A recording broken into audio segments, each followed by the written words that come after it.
బంగారాన్ని పండిస్తాయి. మరి నీళ్లు నాగరికతను దేవాల్సింది, పసిడి పంటలు పండించాల్సిన ఈ పాలమూరు జిల్లాలో కృష్ణా నది జలాలు 811 టీఎంసీలు దశాబ్దాలుగా పారుతున్నా మాకెందుకు పసిడి పంటలు రాలేదు?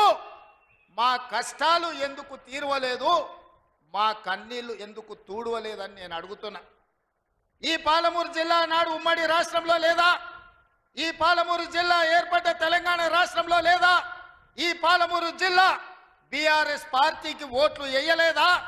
అంతెందుకు 2009లో నాడు చంద్రశేఖరరావు గారు కరీంనగర్ జిల్లా ప్రజలు తరుముతే భుజాన జోలె వేసుకొని జోలె పట్టుకొని పాలమూరు జిల్లాకు వచ్చి ఈ ప్రాంతంలో ప్రజల్ని అడుక్కుంటే నా పాలమూరు సోదరులు, మా సోదరి మనులు నీకు భిక్ష పెట్టినరు. నీ బొంతలో భిక్ష వేసి పార్లమెంటు సభ్యుని చేసి ఢిల్లీకి పంపిస్తే నువ్వు పార్లమెంటు సభ్యుడిగా పదవిని ఎలగబెట్టినావు. సోనియమ్మ తెలంగాణ రాష్ట్రం ఇస్తే నువ్వు తెచ్చినా అని గొప్పలు చెప్పుకున్నావు. ఆనాడు పాలమూరు జిల్లాను దత్తత తీసుకుంటున్నావు. తెలంగాణ రాష్ట్రం వస్తే పాలమూరు బాగుపడుతుందన్నావు. వలసలు ఆగిపోతాయన్నావు. మా కన్నీళ్లు తూడుస్తా అన్నావు. మా ప్రాజెక్టులు పూర్తి చేస్తా అని మాటిచ్చినావు. నేను ఇవాళ అడుగుతున్న వేదిక మీద నుంచి 10 సంవత్సరాలు ముఖ్యమంత్రిగా ఉన్న చంద్రశేఖరరావు గారు 2009లో మేము హక్కున చేర్చుకొని మా కడుపులో పెట్టుకొని చూసుకుంటే, మేము భుజాల మీద పెట్టి మోసుకుంటే, పాలమూరులో ఊరు లేకపోయినా, పార్లమెంటులో నీకు నోరు రాకపోయినా, మేము ఎంపీగా గెలిపిస్తే, మేము భిక్ష పెడితే నువ్వు ఆనాడు ఎంపీ అయినవు. ఆ సంగతి మర్చిపోకు. మరి 10 సంవత్సరాలు ముఖ్యమంత్రిగా ఉన్న నువ్వు మా ప్రాజెక్టులను ఎందుకు పూర్తి చేయలేదని నేను అడుగుతున్నా. ఇవాళ ఈ వేదిక మీద నుంచి పెద్ద పెద్ద మాటలు మాట్లాడుతున్నారు, పొంకనాల మాటలు. ఇవాళ నేను అడుగుతున్నా చంద్రశేఖరరావు గారిని, 10 సంవత్సరాలు ఈ తెలంగాణ రాష్ట్రానికి 2 సార్లు నువ్వే ముఖ్యమంత్రి కదా, నీదే ప్రభుత్వం కదా, మా జూరాల ప్రాజెక్టు పూర్తి ఎందుకు కాలే? మా కల్వకుర్తి ఎత్తిపోతల కంప్లీట్ ఎందుకు కాలేదు? మా నెట్టంపాడు, మా కోయిల్ సాగరు, మా సంగం బండలో ఒక బండ అడ్డం పడితే 10-15 కోట్ల రూపాయలు ఇవ్వక బండ బగలగొట్టక 10,000 ఎకరాలు పల్లెల్లో ఎడారిగా మారితే నీకు మనసు రాలే. సంగం బండలో బండ వలగొట్టలే. కానీ మేము వచ్చిన తర్వాత ఆ బండ బగలగొట్టి ఆ గ్రామాలకు నీళ్ళు ఇచ్చినాం.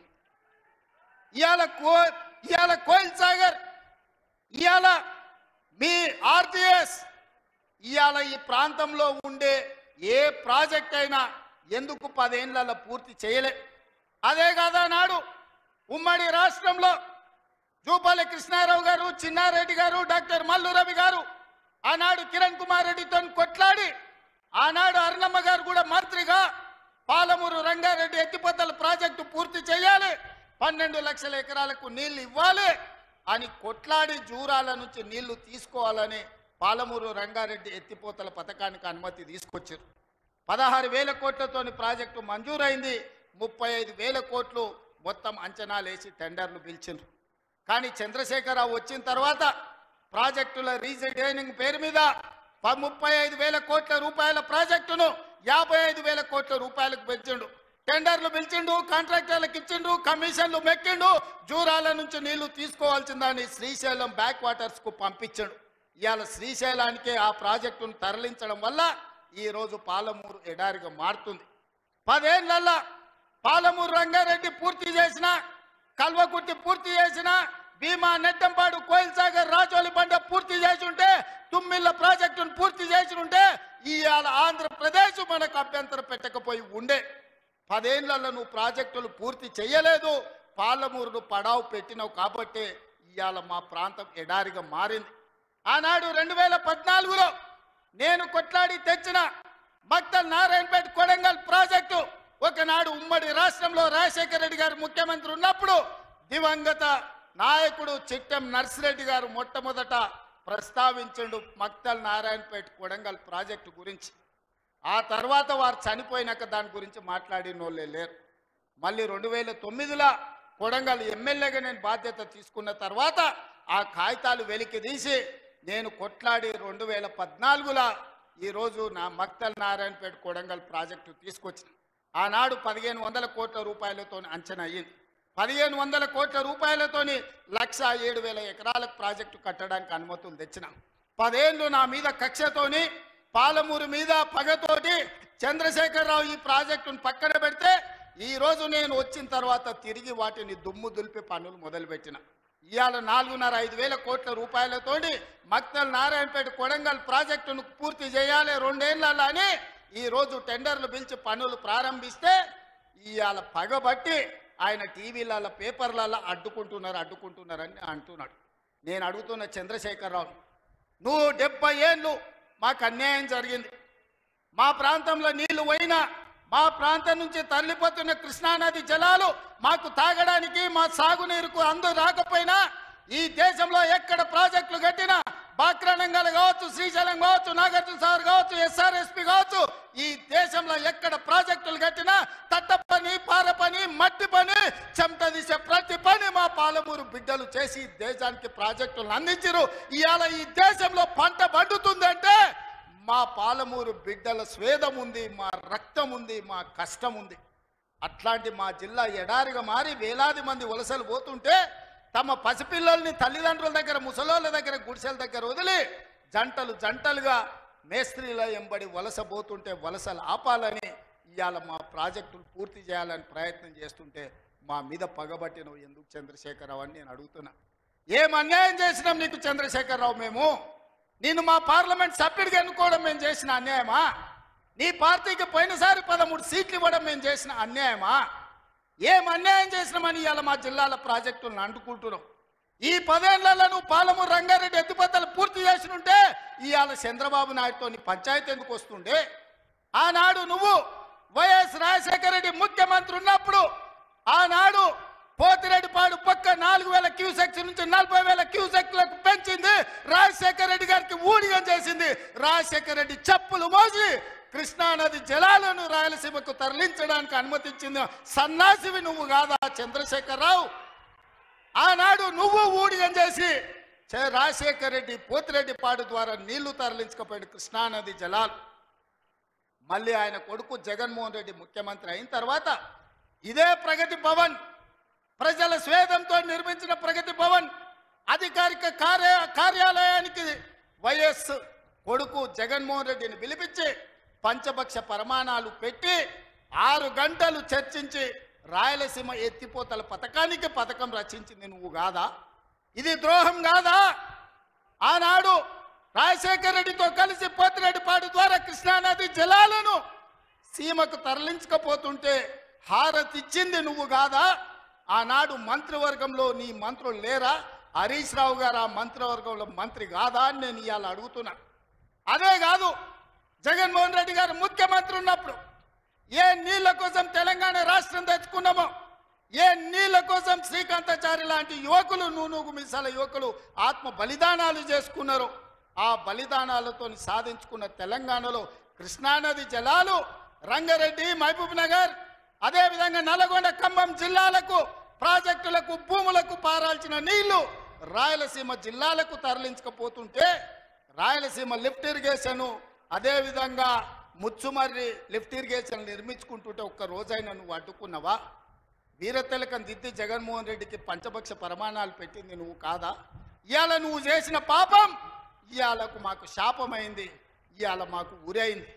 ఇవాళ తొందరలోనే రాయలసీమ లిఫ్ట్ ఇరిగేషన్ పూర్తి అయితే రోజుకు 10 టీఎంసీలు, రోజుకు 10 టీఎంసీలు అంటే ఒక్క నెల రోజులు మన కళ్ళు మూసుకుంటే 300 టీఎంసీలు శ్రీశైలం మొత్తం తరలించకపోవడానికి, మలుపుకపోవడానికి ఇవాళ పునాదులు వేస్తే ఆంధ్రప్రదేశ్ ప్రభుత్వం వీర తిలకం దిద్ది కాంట్రాక్టర్ దగ్గర కమిషన్ల కోసం కక్కుర్తిపడ్డది నువ్వు కాదా చంద్రశేఖరరావు? ఆనాడు సాగునీటి పారుదల శాఖ మంత్రి హరీష్ రావు కాదా అని నేను అడుగుతున్నా. 5 ఏళ్ళు హరీష్ రావు సాగునీటి పారుదల శాఖ మంత్రి, 5 ఏళ్ళు చంద్రశేఖరరావు గారు సాగునీటి పారుదల శాఖ మంత్రి. మరి నేను ఇవాళ అడుగుతున్నా, పాలమూరు అక్కడనే ఉంది, కల్వకుర్తి అక్కడనే ఉంది, భీమా ఎండిపోయింది, కోయిల్ సాగర్ ఆరిపోయింది, ఈ రోజు ఆర్డీఎస్ అట్లనే ఉండిపోయింది. మా ప్రాజెక్టులు ఎందుకు పూర్తి చేయలే? మా పాలమూరు కష్టాలు ఎందుకు తీరవలేదని నేను అడుగుతున్నా. ఈ నీళ్లు మాకు నాగరికతను ఎందుకు తేలే? ఈ నీళ్లు మాకు పసిడి పంటలు ఎందుకు తీయలే? ఈ నీళ్లు మాకెందుకు కన్నీళ్లు మిగిలిచ్చినాయని నేను అడుగుతున్నా. ఈ నీళ్లు మా భూములు ఎడారుగా మారడానికి, ఈ నీళ్లు మా ప్రజలు వేలాదిగా వలసలు పోవడానికే పనికొచ్చినాయి తప్ప మా జీవితాలలో వెలుగులు వచ్చినాయని నేను అడుగుతున్నా. ఈ పాపం నీది కాదా చంద్రశేఖరరావు? ఈ పాపం నీదే కదా? 10 ఏళ్ళు వచ్చిన తెలంగాణ రాష్ట్రంలో 2 లక్షల కోట్ల రూపాయలు సాగునీటి ప్రాజెక్టుల కోసం ఖర్చు పెట్టినావు కదా. 1,00,000 కోట్లు కాళేశ్వరం కట్టినావు. 1,00,000 కోట్లల్లా 1,000 కోట్లు మింగినావు. కట్టిన కాళేశ్వరం కుప్పగూలిపోయింది. ఇంతకంటే దిక్కుమాలిన ప్రాజెక్ట్ ఇంకెక్కడైనా ఉంటుందా అని చంద్రశేఖరరావుని అడుగుతున్నా. ఇవాళ మా ప్రాజెక్టులు పడావు పెట్టి మా నిధులు నీళ్ళేమో రాయలసీమ తరలించకపోయింది, నిధులేమో నువ్వు తరలించకపోయినావు. పదవులేమో నీ ఇంట్లోకి వచ్చినాయి, పాపాలేమో మాకు వచ్చినాయి. ఇవాళ ఈ పాపాలు ఈ కష్టాలు ఎంతకాలం మేము ఎదుర్కోవాలని నేను అడుగుతున్నా. అందుకే మిత్రులారా, ఇవాళ మన మీద పగబట్టిండు. 10 ఏళ్ళు ముఖ్యమంత్రి ఉన్నాయన, మన పరిపాలన బాగలేదంటుండు. నేను అడుగుతున్న ఇక్కడికి వచ్చిన సోదరుని, తెలంగాణ ప్రజల్ని, 10 ఏళ్ళు కేసీఆర్ ముఖ్యమంత్రి ఉన్నాడు, 12 ఏళ్ళు నరేంద్ర మోడీ ప్రధానమంత్రి ఉన్నాడు. ఇవాళ చర్చకు సిద్ధమా? కిషన్ రెడ్డి గారు మీ పార్టీ ప్రెసిడెంట్గా నువ్వురా, కేంద్ర మంత్రిగా నువ్వురా, చంద్రశేఖరరావు గారు ప్రతిపక్ష నాయకుడిగా నీ పార్టీ ప్రెసిడెంట్గా నువ్వురా, కాంగ్రెస్ పార్టీ నుంచి ముఖ్యమంత్రిగా నేను వస్తా. 12 ఏళ్ళు మోడీ పరిపాలన మీద, 10 ఏళ్ళు చంద్రశేఖరరావు పరిపాలన మీద, 12 నెలల మా పరిపాలన మీద, ప్రజా పరిపాలన మీద చర్చ చేయడానికి నేను సిద్ధంగా ఉన్నా. చర్చలో ఓడితే ముక్కు నేలకు రాస్తా అని చెప్పి నేను ఈ సందర్భంగా సవాలు విసురుతున్నా. ఇవాళ నేను అడుగుతున్నా, మాకు అవకాశం వచ్చింది, మా జిల్లాకు అవకాశం వచ్చింది. మేము ఎవరినో అడుక్కోవడం, ఎవరి ముందల్లో చేయి దాచడం కాదు. ఇవాళ మా పాలమూరు జిల్లాకే ఒక అవకాశం వచ్చింది. మా ప్రాజెక్టులు మేము పూర్తి చేసుకోవద్దా? మా మక్తల్ నారాయణపేట కొడంగల్ ఎత్తిపోతల పథకాన్ని మేము కట్టుకోవద్దా? మా పాలమూరు రంగారెడ్డి పూర్తి చేసుకోవద్దా? మా కల్వకుర్తి పూర్తి చేసుకోవద్దా? మా బీబా పూర్తి చేసుకోవద్దా? మా నెట్టంపాడు పూర్తి చేసుకోవద్దా? మా కోల్సాగర్ పూర్తి చేసుకోవద్దా? మా జూరాల పూర్తి చేసుకోవద్దా? మా తుమ్మిళ్ళ ప్రాజెక్టు పూర్తి చేసుకోవద్దా? మా ప్రాంతం అభివృద్ధి చెందొద్దా అని చంద్రశేఖరరావుని అడుగుతున్నా. ఏది తీసినా ఏది పెట్టినా వద్దు అనే తప్ప నీ నోటి నుంచి ఒక్క మాట అయినా మంచి మాట వచ్చిందా అని నేను అడుగుతున్నా. ప్రాజెక్టులు కట్టొద్దంటివి, భూములు సేకరించొద్దంటివి, పరిశ్రమలు పెట్టొద్దంటివి. లగచర్లలో పరిశ్రమలు అంటే కలెక్టర్లను చంపడానికి చూస్తేవి. మాకు పరిశ్రమలు వద్దా? మా జిల్లాకు ప్రాజెక్టులు వద్దా? మా జిల్లాలో నీళ్లు పారొద్దా? మా పంటలు పండొద్దా? మా రైతులు బాగుపడొద్దా? మేము మంచి బట్టలు కట్టుకోవద్దా? మేము బుక్కెడు బువ్వ తినొద్దా? మేము సమాజంలో గౌరవంగా బతకొద్దా? చంద్రశేఖరరావు, నువ్వు సమాధానం చెప్పని నేను వేదిక మీద నుంచి అడుగుతున్నా. మాకు ఆత్మగౌరవం లేదా? మేము మీలాక దొరలు కాకపోవచ్చు, కానీ మేము రైతు బిడ్డలమే కదా. మేము గౌరవంగా బతకాలని కోరుకోవడం తప్ప, మా ఆడబిడ్డలు వాళ్ళ పిల్లల్ని చదివించుకోవాలనుకోవడం ఏమన్నా నేరమా? ఎందుకు అడ్డుకుంటున్నారు నువ్వు, నీ కొడుకు, నీ అల్లుడు అని నేను అడుగుతున్నా. 12 నెలలు కానీ ప్రభుత్వం అప్పుడే దిగిపోవాలంటున్నాడు. 10 ఏళ్ళలో నువ్వు చెయ్యని పనులు మేము చేసినాం కదా. ఏం బాగలేదు పాలన. ఆయన కొడితే గట్టి కొడతాడంట. ఆయన కొడితే ఎంత గట్టి కొడతాడంట అంటే ఇక అది చెప్పనలవి కాదంట. నేను అడగదలుచుకున్న మా సోదరుడు, అయ్యా ఆయన గట్టి కొట్టడానికి ఫుల్లా ఆఫా? ఏంది గట్టి కొట్టడానికి? ఏం కొడతాడు ఆయన? కొడితే గిడితే ఓ ఫుల్లు ఓ ఆఫ్ గట్టి కొట్టగలడు. అంత మించి గట్టి కొట్టేది ఏందుంది? 10 ఏళ్ళు నువ్వు గట్టి కొట్టేటోని ఆయన ఉంటే, నిజంగానే నువ్వు గట్టి కొట్టాలంటే డ్రగ్స్ పార్టీలు ఫామ్ హౌస్లలో చేస్తున్న నీ కొడుకును వంగబెట్టి గట్టి కొట్టు, వానికి బుద్ధి వస్తుంది. ఢిల్లీలో లిక్కర్ దందాలు చేసి తెలంగాణ గౌరవాన్ని తీసిన నీ బిడ్డను దౌడ మీద అంగబెట్టి గట్టి కొట్టు. తెలంగాణ పరువు తీసినందుకు గట్టి కొడితే వస్తుంది. కాళేశ్వరం పేరు మీద 1,00,000 కోట్లు మింగిన నీ అల్లుని దౌడ మీద అంగబెట్టి కొట్టు గట్టిగా. అప్పుడు వానికి బుద్ధి వస్తుంది, సిగ్గు వస్తుంది. తెలంగాణను ముంచినందుకు గట్టి కొట్టేది ఉంటే నీ ఇంట్లో కొట్టు, వాళ్ళని దారిలో పెట్టు. కాంగ్రెస్ను గట్టి కొడతా అంటే మా కాంగ్రెస్ పార్టీ కార్యకర్తలు ఊరుకుంటారా? రా, ఎంత గట్టి కొడతావో చూద్దాం. పొంకణాల పోసిగానికంట 3 ఎట్లంట 36 దొడ్లంట. వెనకడికి పొంకణాలు చెప్పేటోడు. 10 ఏళ్ళు నువ్వే ఉన్నావు కదనే. 10 ఏళ్ళలో నిన్ను ఇవ్వడం చేయొద్దన్నాడా? ఇవాళ మేము 12 నెలల ఏమి చేయలేదు అంటున్నాడు. నేను అడుగుతున్న ఇక్కడికొచ్చిన మా ఆడబిడ్డల్ని, అక్క 500 రూపాయలకు సిలిండర్ వస్తలేదా? ఆర్టీసీ బస్సులో ఉచితంగా మీరు బస్సు ఎక్కుతారని టికెట్ అడుగుతురా? ఆయల్లా అమ్మగారింటికి పోవాలంటే ఇంటి ఆయన కిరాయి పైసలు అడగాలి. అమ్మవారి గుడికి పోవాలంటే పక్కింటోళ్ళు తోడు రావాలి. ఇవాళ 500 రూపాయల సిలిండర్, ఆడబిడ్డల కార్తీలో ఉచిత ప్రయాణం, 200 యూనిట్లు ఈరోజు ఉచితంగా కరెంటు, 25,50,000 రైతులకు 21,000 కోట్ల రూపాయల రైతు రుణమాఫీ చేసినాం. రైతు భరోసా కేసీఆర్ ఎగనామ పెడితే వచ్చిన ఎంబడే 7,625 కోట్ల రూపాయలు ఇవాళ రైతు భరోసా మొదటి విడత ఇచ్చినాం. రెండో విడత ఈ రోజు రైతు భరోసాల 10,000 కోట్ల రూపాయలు, ఎకరాకు 12,000 సంవత్సరానికి ఇవాళ మనం మొదలు పెట్టినాం. మార్చి 31 లోపల ఈ రోజు రైతు భరోసా నిధుల్ని రైతుల ఖాతాలో వేయదలుచుకున్నాం. నిరుద్యోగ యువకులకు 55,000 ఉద్యోగాలు ఇచ్చినాం. ఇవాళ ఆడబిడ్డలకు, మహిళా సంఘాలకు పాఠశాలలు నిర్వహించుకోనికి అమ్మ ఆదర్శ పాఠశాల ఇచ్చినాం. ఇవాళ పాఠశాల పిల్లలకు బట్టలు కుట్టే పని ఆడబిడ్డలకు ఇచ్చినాం. ఇవాళ 1000 మెగావాట్లు సోలార్ విద్యుత్తు ఆడబిడ్డలకు ఇవాళ నిర్వహించుకోవడానికి ఇచ్చినాం. ఇవాళ మహిళా సంఘాలకు 600 బస్సులు కొని ఆర్టీసీకి ఇవాళ కిరాయిలకు పెట్టే అవకాశం మా ఆడబిడ్డలకు ఇచ్చినాం.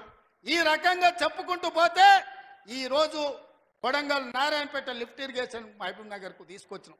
5,000 కోట్ల రూపాయలతో కొడంగల్ అభివృద్ధి పనులు, 1000 కోట్లు ఇవాళ నారాయణపేటలో అభివృద్ధి పనులు తీసుకున్నాం. పాలమూరు ప్రాజెక్టు పూర్తి చేయాలని ఇవాళ ముందుకు పోతున్నాం. ఈ రకంగా మేము వచ్చిన తర్వాత ఇంతకుముందే పొంగులేటి శ్రీనివాసరెడ్డి గారి నేతృత్వంలో ఆనాడు ఆగిపోయిన ఇందిరమ్మ ఇల్లు మళ్ళీ ప్రారంభించి నియోజకవర్గానికి 3,500 కాదు, అవసరమైతే 5,000 ఇల్లు ప్రతి నియోజకవర్గానికి 5 లక్షల రూపాయలు పేదవాడు ఇల్లు కట్టుకోవడానికి ఇవాళ ఉచితంగా ఇస్తున్నాం. నువ్వు ఎన్ని డబుల్ బెడ్రూమ్ ఇల్లు ఇచ్చినావు 10 ఏళ్ళని నేను అడుగుతున్నా. సంవత్సరంలో 5 లక్షల ఇండ్లు మేము ఇస్తాం. ఆనాడు 10 ఏళ్ళల్లో 25 లక్షల ఇందిరమ్మ ఇండ్లు మేము ఇచ్చినాం. నేను అందుకే ఇవాళ టీఆర్ఎస్ వాళ్ళకు ఒక సవాల్ విసురుతున్నా. చిత్తశుద్ధి ఉంటే మీరు రాండి. ఏ ఊర్లో అయితే ఇందిరమ్మ ఇండ్లు ఉంటాయో రేపు సర్పంచ్ ఎన్నికలలో మేము ఓట్లు అడుగుతాం. ఏ ఊర్లో మా ఇందిరమ్మ ఇండ్లు లేవో మేము ఎన్నికల్లో పోటీ చేయం. నువ్వు నీ డబుల్ బెడ్రూమ్ ఇండ్లు ఉన్న ఊర్లలోనే నువ్వు పోటీ చేయాలి. నీకు దమ్ముందా? నేను సూటిగా సవాలు విసురుతున్నా. శ్రీనివాస్ రెడ్డి గారిని కూడా సవాలు విసురమని చెప్తున్నా. మా దామన్నను కూడా తోడుండమని నేను విజ్ఞప్తి చేస్తున్నా. ఏ ఊర్లో ఇందిరమ్మ ఇండ్లు ఉన్నాయో మేము ఆ ఊర్లోనే పోటీ చేస్తాం. ఏ ఊర్లో డబుల్ బెడ్రూమ్ ఇండ్లు ఉన్నాయో గా ఊర్లోనే బీఆర్ఎస్ వాడు పోటీ చెయ్యాలి. దానికి సిద్ధమైతే మా సవాల్ని స్వీకరించి మాట్లాడు. నువ్వేం చేసినావు, మేమేం చేసినావు ప్రజలకు అర్థమవుతుంది. అందుకే ఇవాళ ఆర్టీసీలో బస్సు అయినా, ఆడబిడ్డలకు 200 యూనిట్లు ఇంటికైనా, 500 రూపాయల సిలిండర్ అయినా, యువకులకు 55,000 ఉద్యోగాలైనా, 21,000 కోట్ల రూపాయల రైతు రుణమాఫీ అయినా, రైతు భరోసాలో 12,000 కోట్ల రూపాయలు సంవత్సరానికి ఇచ్చిన, ఉపాధి హామీ కూలీలకు ప్రతి ఇంటికి 12,000 రూపాయలు ఇవాళ ఉచితంగా ఇచ్చిన ఒక్క సంవత్సరంలోనే ఇవన్నీ పనులు మనం చేసినాం. ఇవే కాదు, ఇవాళ బీసీలు, తెలుగులో డాక్టర్లు, లాయర్లు, ఇంజనీర్లుగా ఈ చదువుకున్నారు. ఐఏఎస్లు, ఐపీఎస్లుగా వాళ్ళు రాణిస్తున్నారు. మేము ఎంతమంది ఉన్నామో లెక్క చెప్పండి అని అడుగుతున్నారు. 1931 100 ఏళ్ల కింద తెల్లదొరలు లెక్కలు కట్టారు కులగణన. మళ్ళీ ఇవాళ వరకు కట్టలే. 7 దశాబ్దాలైన స్వతంత్ర దేశంలో బీసీ కులగణన చెయ్యలే. ఇవాళ తెలంగాణ రాష్ట్రం దేశంలోనే మొదటిసారిగా బలహీన వర్గాలకు సంబంధించిన ప్రతి కులానికి సంబంధించిన లెక్క తీసి కులగణన చేసి దేశానికి ఆదర్శంగా నిలబడ్డది. 100 ఏళ్ల నుంచి జరగని పని ఇవాళ తెలంగాణ రాష్ట్రంలో చేసినాం. మాదిగ ఉపకులాల వర్గీకరణ ఏండ్ల నుంచి కొట్లాడుతారు. 30 ఏండ్ల నుంచి 100 మంది పిల్లలు చచ్చిపోయిన ఆ కొట్లాటలు. ఇవాళ ఎస్సీ ఉపకులాలకు సంబంధించి ముఖ్యంగా మాదిగ ఉపకులాల వర్గీకరణ 30 ఏళ్ల నుంచి పీఠముడిగా ఉంటే ఆ సమస్యని పరిష్కరించి ఇవాళ వర్గీకరణ చేసినాం. ఇవన్నీ ఒక్క సంవత్సరం మేము సాధించిన విజయాలు. చంద్రశేఖరరావు, నీకు ఇవి కనిపిస్తలేవా? నీ కండ్లకి ఏమన్నా పసిరికలు వచ్చినాయా? నీ కండ్లు ఏమన్నా పచ్చగానే అని నేను అడుగుతున్నా. ఇవన్నీ మేము చేస్తలేమా? ఇవన్నీ నువ్వు సభకు వస్తే చర్చిస్తాం కదా. ఆయన రాడు. ఇక ఆయన మోడీ ఉన్నాడు ఢిల్లీలో, ఈయన గల్లీలో ఈయన ఒక ఆయన ఉంటే ఆడొక ఆయన ఉన్నాడు. ఆయన మనుషులు ఇక్కడ మోపారు. బండి సంజయ్ అంట, కిషన్ రెడ్డి అంట. ఏం చేసిరాయా మీరు ఏం చేసిరో సవాల్ అంటుండు. నేను సూటిగా సవాల్ ఇసరదలుచుకున్నా కిషన్ రెడ్డికి, బండి సంజయ్కి. 2014, 2019, 2023 నరేంద్ర మోడీ గారు ఇచ్చిన హామీలు, మొన్న 2023లో మేము ఇచ్చిన హామీల మీద మేము చర్చకు సిద్ధంగా ఉన్నాం. నేను, మా దామన్న మేము ఇద్దరం వస్తాం. కిషన్ రెడ్డి గారు, బండి సంజయ్ మీరు ఇద్దరు రాండి. బీఆర్ఎస్ నుంచి వాళ్ళని కూడా తండ్రి కొడుకులు వస్తారో, మామ అల్లుడు వస్తాడో, బావ బామార్ది వస్తాడో, ఎవడో ఒకడు వాళ్ళని కూడా రాని. చర్చ పెడదాం, బజార్లో పెడదాం, అంబేద్కర్ చౌరస్తాలో పెడదాం. అంబేద్కర్ సాక్షిగా చర్చ చేద్దాం. 10 ఏళ్ళు కేసీఆర్ ముఖ్యమంత్రిగా, 12 ఏళ్ళు నరేంద్ర మోడీ ప్రధానమంత్రిగా, 12 నెలలు మన ప్రభుత్వం ఇందిరమ్మ ప్రభుత్వం చేసిన పనుల మీద చర్చ చేద్దాం. నరేంద్ర మోడీ ఇచ్చిన మాట, స్విస్ బ్యాంకులో లక్షల కోట్ల రూపాయలు నల్లధనం ఉంది, అవి తెచ్చి ప్రతి పేదవాడి ఖాతాలో 15 లక్షలు వేస్తా అన్నాడు. ఒక్క పేదోని ఖాతాలన్నా మోడీ 15 పైసలు వేసినాడే? వేసిండా? ఒక్క రూపాయి నల్లధనం తేలే. కానీ నల్లధనం ఉన్నోళ్ళు దేశం విడిచి పారిపోయినారు. నీరవ్ మోడీ, ఆయన చోక్సీ, విజయ్ మాల్యా ఇట్లా వందల మంది బ్యాంకులను ముంచి 16 లక్షల కోట్ల రూపాయలు బ్యాంకులకు ఎగదొప్పి పెట్టుబడిదారులు, మోడీ దోస్తులు దేశం విడిచి విదేశాలకు పారిపోయినారు తప్ప విదేశాలలో ఉన్న నల్లధనం ఒక్క పైసా కూడా మోడీ తెచ్చింది లేదు, పేదోడి ఖాతాలు వేసింది లేదు. రైతుల ఆదాయం 2 చేస్తా అన్నాడు. కానీ రైతు వ్యతిరేక నల్ల చట్టాలు తెస్తే 16 నెలలు ఢిల్లీ సరిహద్దుల్లో సైనికులాగా వేలాది మంది రైతులు దీక్ష చేసి నరేంద్ర మోడీ మెడలు వంచి జాతికి క్షమాపణ చెప్పి రైతు వ్యతిరేక నల్ల చట్టాలను మోడీ చేత ఉపసంహరింపజేసిండ్రు రైతులు. అదేవిధంగా 2022 లోపల ప్రతి పేదవాడికి ఇల్లు అందిస్తా అన్నాడు మోడీ. ఏ పేదోడికి ఇల్లు ఇచ్చినవో ఈరోజు అప్పక్పల్లికి రా, చూపిద్దురా మోడీ ఇచ్చిన ఇల్లు ఎక్కడుందో. నేను అడుగుతున్నా, నారాయణపేటకు రా, మోడీ ఇచ్చిన ఇల్లు ఎక్కడున్నాయో నువ్వు చూపిద్దురా. సంవత్సరానికి 2 కోట్ల ఉద్యోగాలు ఇస్తున్నాడు. 12 ఏళ్ళు అయింది, 24 కోట్ల ఉద్యోగాలు రావాలి. ఆ లెక్కన ఒక తెలంగాణకే 1 కోటి ఉద్యోగాలు రావాలి. ఎవరికి వచ్చినాయో ఉద్యోగాలు? ఓ కిషన్ రెడ్డికి, ఓ బండి సంజయ్కి 2 ఉద్యోగాలు వచ్చినాయి. తెలంగాణలో ఎవరైనా మోడీ ఉద్యోగం ఇచ్చిండా? ఎవరికి ఉద్యోగాలు ఇచ్చిండో మోడీ వచ్చి చూపియాలి లెక్క. నేను ఇచ్చిన 55,000 మందికి మొదటి సంవత్సరంలో ఉద్యోగాలు తలకాయ లెక్క పెడితే ఎల్బీ స్టేడియం రా, ఒక్కొక్కరిని లెక్క పెట్టి పేరు రాసుకొని ఏ ప్రభుత్వ ఉద్యోగం ఇచ్చినో లెక్కలు చెప్తా. మోడీ గారు, నీ బంట్లను పంపిస్తావో, నీ బంట్రోతులను పంపిస్తావో నువ్వు పంపించు, లెక్క పెట్టి చూపించే బాధ్యత నాది. మోడీ ఒక రకంగా మోసం చేస్తే ఇక్కడున్న కేసీఆర్ గారు ఇంకొక రకంగా ప్రజల్ని వంచిండు, మోసం చేసిండు, దోపిడీ చేసిండు. ఇవాళ అందుకే సూటిగా నేను సవాలు విసిరదలుచుకున్న బీజేపీ బీఆర్ఎస్ వాళ్ళకు. బీఆర్ఎస్ 23లో అధికారం పోయింది, 24 పార్లమెంట్లో డిపాజిట్లు పోయినాయి. ఇప్పుడు జరిగే ఎమ్మెల్సీ ఎన్నికల్లో పోటీకి అభ్యర్థులు దొరకలేదు. అదో దిక్కుమాలిన పార్టీ. ఆ దిక్కుమాలిన పార్టీ తండ్రో దిక్కు, కొడుకో దిక్కు, అల్లుడో దిక్కు, బిడ్డో దిక్కు కాకుల్లాక వాడి పొడుసాలను చూస్తున్నారు. ఈ కాకులకు సరైన జవాబు చెప్పాల్సింది కాంగ్రెస్ పార్టీ కార్యకర్తలే అని చెప్పి నేను ఈ సందర్భంగా తెలియజేయదలుచుకున్నాను. మీరు అడగండి, 10 ఏళ్ళు వాళ్ళు పరిపాలన చేశారు, 10 నెలల్లో మనం అన్నీ చేయలేదని అంటున్నాం. 5 ఏళ్ల కోసం కదా ఈ ప్రభుత్వం ఎన్నికైంది. 5 ఏళ్లలో అన్ని పనులు పూర్తి చేసే బాధ్యత మనది. ఇవాళ అందుకే పేదలకు అనుకూలంగా పేదల పాలన ఉన్నది. పేదలు బాగుపడితే, పాలమూరు పచ్చబడితే వాళ్ళ కళ్ళు మండుతున్నాయి, వాళ్ళ కడుపు మండుతుంది. పాలమూరు ఎండాలే, మన జీవితాలు పాడు కావాలి అనేది వాళ్ళ ఆలోచన. అందుకే మనమందరం అప్రమత్తంగా ఉండాలి. ఈ జిల్లాకు ఒక అవకాశం వచ్చింది, మన ప్రాజెక్టులు మనమే పూర్తి చేసుకుందాం, మన నిధులు మనమే కేటాయించుకుందాం, మన పనులు పూర్తి చేసుకునే బాధ్యత మనది. ఇవాళ నారాయణపేటకు ఇవాళ ముఖ్యమంత్రి వచ్చిందంటే 1000 కోట్లతోని పనులు ప్రారంభించుకున్నామంటే ఓ మెడికల్ కాలేజీ, ఓ నర్సింగ్ కాలేజీ, ఓ పారామెడికల్ కాలేజీ, ఓ ఇంటిగ్రేటెడ్ రెసిడెన్షియల్ స్కూల్, ఓ మహిళలకు పెట్రోల్ బంక్, ఇందిరమ్మ ఇల్లు ఇక్కడి నుంచి రాష్ట్రానికి ప్రారంభించుకున్నామంటే ఇవాళ మనోడు మన బిడ్డ ఇవాళ ముఖ్యమంత్రి ఉన్నాడు కాబట్టి. పెద్దలు చెప్పిండ్రు మట్టికి పోయినా ఇంటోడే పోవాలి అని. ఇవాళ తెలంగాణ రాష్ట్రానికి మీ బిడ్డ ముఖ్యమంత్రి ఉంటే వాళ్ళ కడుపు మండుతుంది, కళ్ళల్లో నిప్పులు పోసుకుంటారు. ఇవాళ మన మధ్యలో పంచాయతీలు పెట్టాలని చూస్తారు, మన ప్రాజెక్టులు ఆపాలని చూస్తారు. అందుకే ఈ ప్రాంతంలో వచ్చే పరిశ్రమలైన సాగునీటి ప్రాజెక్టులకైనా భూసేకరణను అడ్డుకోకండి. మీకు నష్టపరిహారం అధికంగా ఇచ్చే బాధ్యత మాది. మీరు కొత్త ప్రాజెక్టులు, కొత్త భూములు కొనుక్కోండి, కొత్త ప్రాజెక్టులు కట్టుకోండి. 10 లక్షలు కానీ అవసరమైతే భూములు పోయేటోళ్ళకి 20 లక్షల రూపాయలు ఇప్పించే బాధ్యత నాది. మీ బిడ్డ ఉన్నాడు ఇక్కడ, మీ సోదరుడు ఉన్నాడు. మీరెవ్వరు బాధపడకండి, కన్నీళ్ళు పెట్టుకోకండి. ప్రభుత్వ ఖజానా నుంచి మన జిల్లాకు నేను ఈరోజు నిధులు ఇస్తా. మా అనిరుద్ధ్ రెడ్డి ఉన్నాడు, ఈరోజు ఉదండాపూర్ ప్రాజెక్టు గురించి చెప్తున్నాడు. ఖచ్చితంగా ప్రాజెక్టు సమస్యను తొందరలోనే పరిష్కరించే బాధ్యత నాది. నష్టపరిహారం ఇచ్చే ఉదండాపూర్ ప్రాజెక్టును పూర్తి చేసి రైతుల్ని ఆదుకునే బాధ్యత నేను తీసుకుంటా.